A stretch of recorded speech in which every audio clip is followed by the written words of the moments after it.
Hello बच्चों, आइए इस प्रश्न को देखते हैं। पशुपालन में बहिर्प्रजनन एक महत्वपूर्ण क्रियाविधि है क्योंकि यह हमारे विकल्प हैं।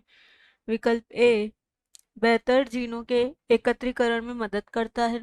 विकल्प बी जंतुओं के शुद्ध वंश क्रमों को उत्पन्न करने में उपयोगी है।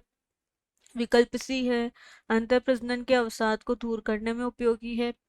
विकल्प डी है हानिकारक अप्रभावित जीनों को अनावृत कर देता है जिन्हें चयन द्वारा निष्कासित किया जा सकता है। आइए इस प्रश्न की मुख्य अवधारणा देखते हैं।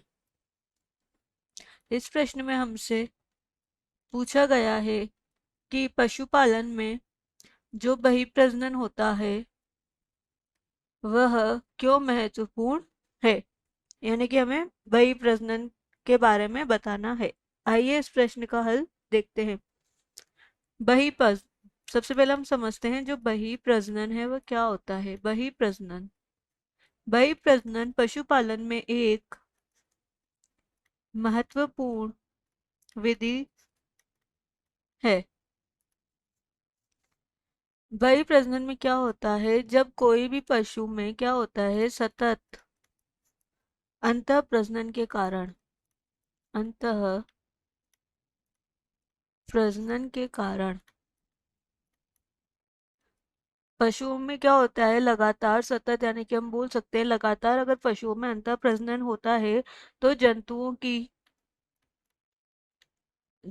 की जो प्रजनन क्षमता होती है, प्रजनन क्षमता में और जो उत्पादकता होती है, प्रजनन क्षमता और हम यहाँ लिखते हैं और उत्पादकता में कमी आ जाती है, यानी कि उत्पादन क्षमता और उनकी क्या होगी, कम हो जाएगी। और क्या होता है बहिर्प्रजनन, जब हम बोल सकते हैं बहिर्प्रजनन वह होता है जब भिन्न भिन्न नस्लों, यानी कि पशुओं की जो नस्लें होती है वह नस्ल, उसे नस्ल बोलते हैं या हम इसे जाति भी बोल सकते हैं। भिन्न भिन्न नस्लों के जाति, भिन्न भिन्न नस्लों या जाति के जो पशु होते हैं उनमें उनके मध्य क्या होता है प्रजनन कराते हैं।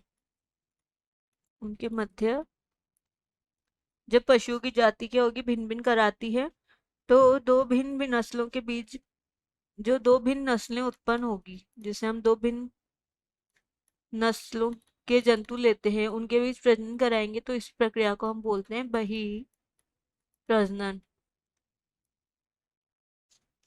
बहिर्प्रजनन कहते हैं। इससे क्या होता है कि जब पशुओं में लगातार अंतःप्रजनन होता है तो अंतःप्रजनन के फलस्वरूप जो संतति उत्पन्न होती है वह क्या होती है, वह कमजोर होती है। क्योंकि क्या हो रहा है, जो पशु है उनमें लगातार अंतःप्रजनन होने से जो उत्पन्न संतति है वो कमजोर होगी, जिससे क्या होगी इनकी जो जनन क्षमता है, जनन क्षमता व उत्पादन क्षमता में कमी आने लग जाती है। अतः हम कह सकते हैं कि जो बहिर्प्रजनन का उपयोग हम इसीलिए करते हैं क्योंकि लगातार जो अंतःप्रजनन है उसके अवसाद को दूर करने के लिए हम बहिर्प्रजनन का प्रयोग करते हैं। अतः हमारे इस प्रश्न का विकल्प देखते हैं। विकल्प ए यहाँ दे रखा है हमारा बेहतर जीनों के एकत्रीकरण में मदद करता है, ये हमारा गलत है। विकल्प बी है जंतुओं के शुद्ध वंश क्रमों को उत्पन्न करने में उपयोगी है, यह भी गलत है। विकल्प सी हमारे यहाँ सही विकल्प है, अंतः प्रजनन के अवसाद को दूर करने के लिए ही बहिर्प्रजनन का उपयोग किया जाता है। और विकल्प डी भी हमारे यहाँ गलत हो जाता है। आशा है कि आप इसे अच्छी तरह समझ गए होंगे। धन्यवाद।